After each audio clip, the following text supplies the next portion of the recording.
Here we have more exercises on evaluating limits involving infinity. For our example number 1, we have the limit of 25 x raised to 5 minus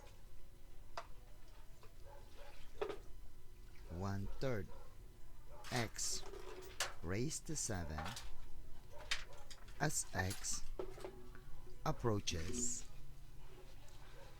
positive infinity. Okay. Now, by direct substitution, we have 25 infinity raised to 5 minus 1/3 infinity raised to 7. Now, how are we going to evaluate this? Now, we begin to ask, which is the larger number? An infinity raised to 5 or the same infinity raised to 7? Okay, the answer will certainly be infinity raised to 7. And infinity raised to 5 is a smaller number, even if you multiply it by 25.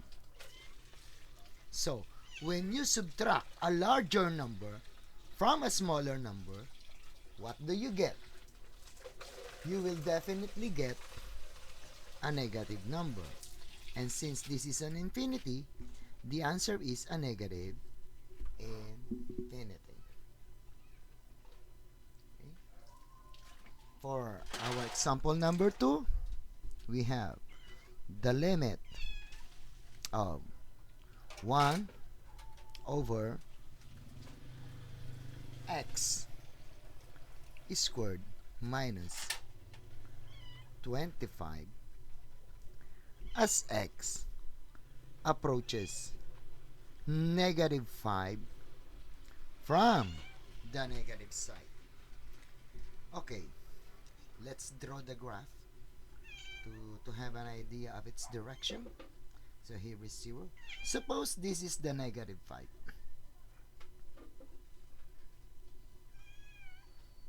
So, x is a number approaching negative 5, and x is coming from the negative side, from the left side. Therefore, x must be less than negative 5. Okay? And when you square a number which is less than negative 5, let's say negative 6. When you square a negative 6, you get positive 36.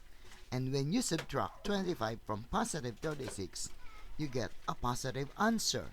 Therefore, the denominator here, x squared minus 25, will definitely be a positive number.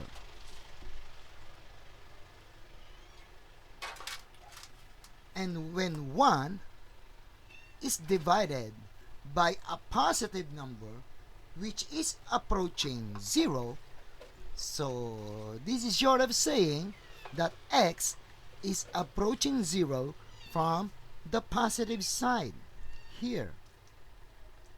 So we say that when 1 is divided by a very, very, very small positive number, you get what? You get a positive infinity. Okay? For our last example, example number 3, we have the limit of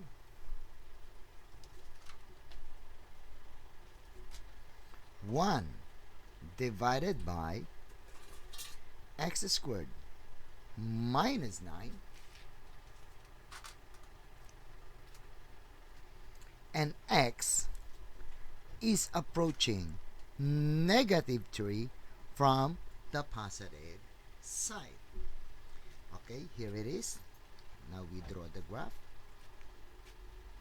Okay, so suppose this is the negative 3. And it says here that x is approaching negative 3 and x is coming from the positive side. So, the denominator, or rather the number should be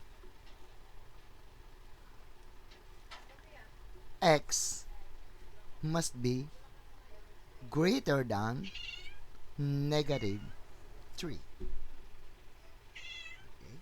And when you square a number which is greater than negative 3, so let's think of a negative 2 as a number greater than negative 3. So when you square a negative 2, you get a positive 4. Minus 9, you get what? A negative 5. And so the denominator, minus 9, is a negative number. And here the value is approaching 0 from the left side. Here. Now, when you divide 1 by a very, very small number, or by a very, very small negative number, you get what? A negative infinity. That's it.